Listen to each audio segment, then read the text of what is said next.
there it is. That almost 20-year-old PC strikes again. Now with an overclocked CPU, an overclocked GPU and actual Windows installed.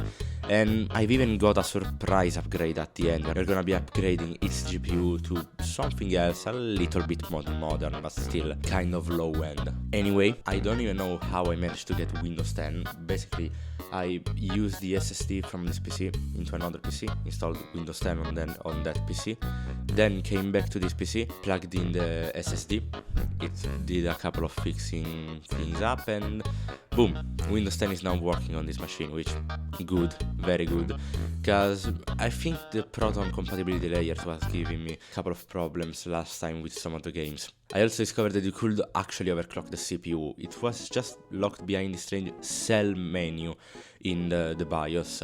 And so I managed to get a stable overclock from 2.2 GHz to 2.92 GHz, which is a lot. It's more than a 700 MHz increase, which is just fantastic.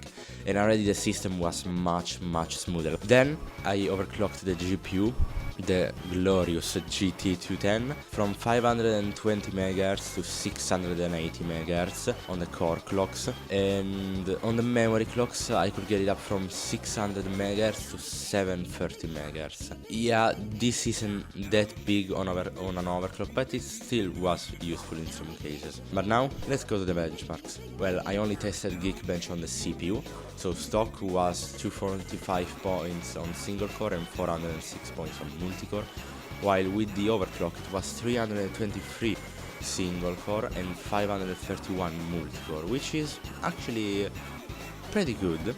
It did take a long time to finish the test, but whatever, it still did perform somewhat well. Then let's go to the Heaven benchmark.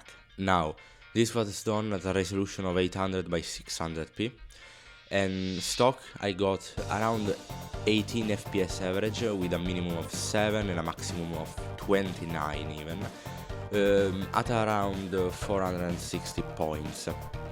Overclocking the CPU really didn't change the results that much, from 460 points to 469 points, which you could very easily be just run-to-run variance.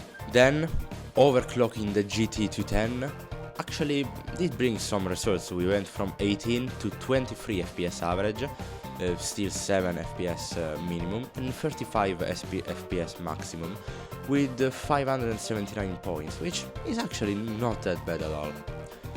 Now, let's start with the games. In Subnautica, I managed to get 6 FPS stock.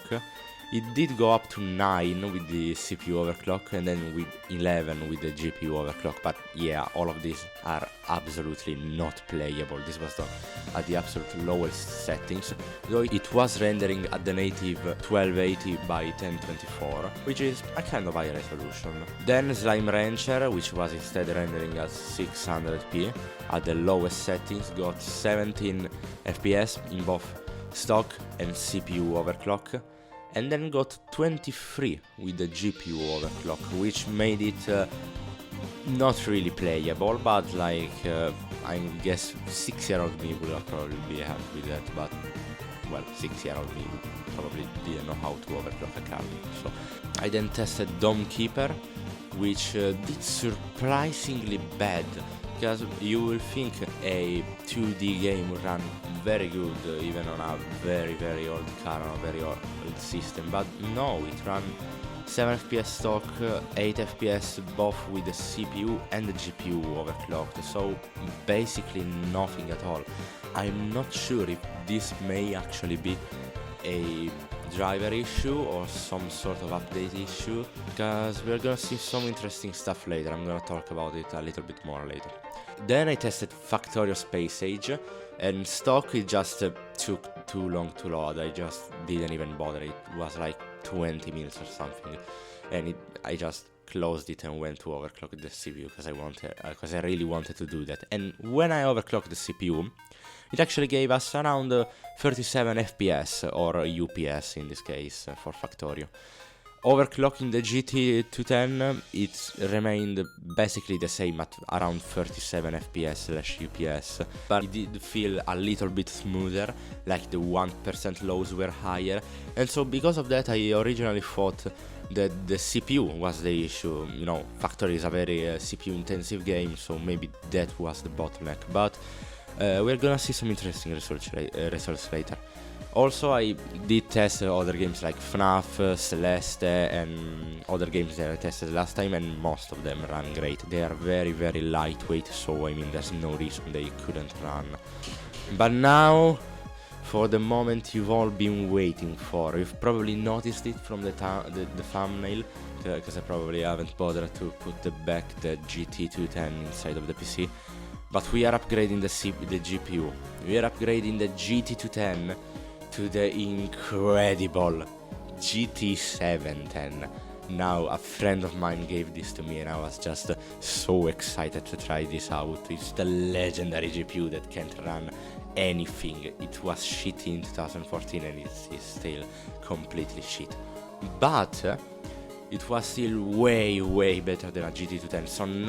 So then I even overclocked it. How much did I overclock it? Well, I managed to get the core clocks from 810 MHz to 1140 MHz, which is a lot. Same for the memory, from 900 MHz to 1180 MHz, which is fantastic, and we could see those results in the game.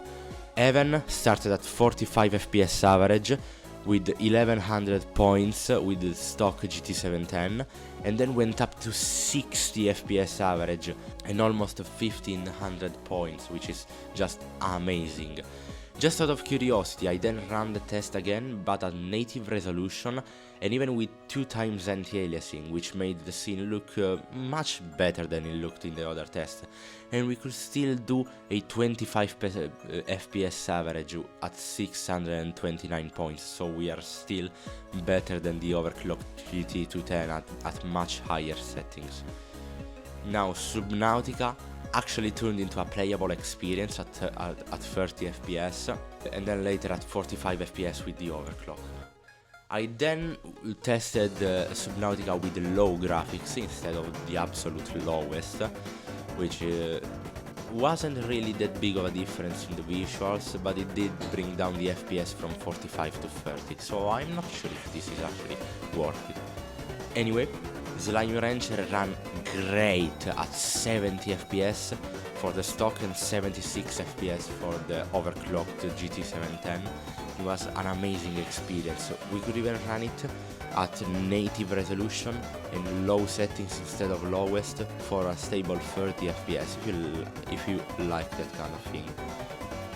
Then Dome Keeper, and this is why I was saying that maybe it was some driver issue, because it went from 8 FPS to 54 FPS, which is much better. It was extremely playable, and it even reached 70 FPS with the overclock, and it was just amazing.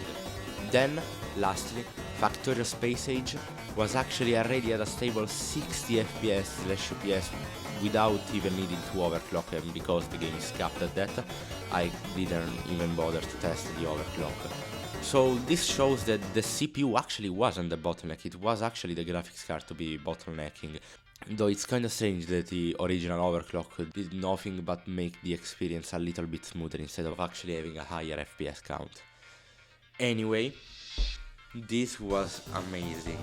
Now, to be honest, after all of this, I believe that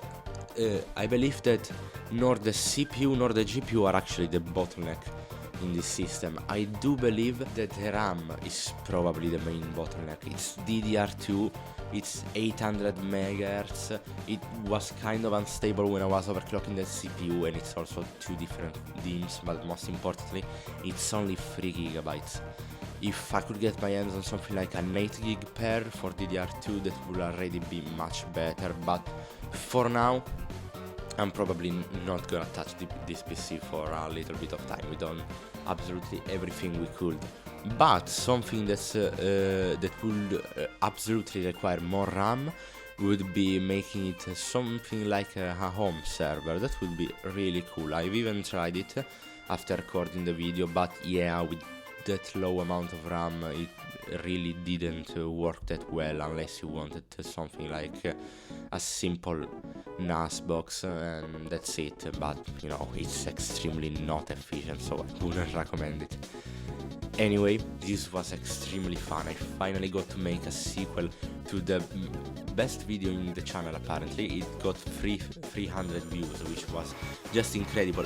Anyway, all of that said, I really hope you enjoyed the video. I forgot to tell you at the start, but please like the video, share a comment, share it with friends, maybe even subscribe to the channel, because it really helps a lot. But yeah, that's all for today, and just thanks. Bye.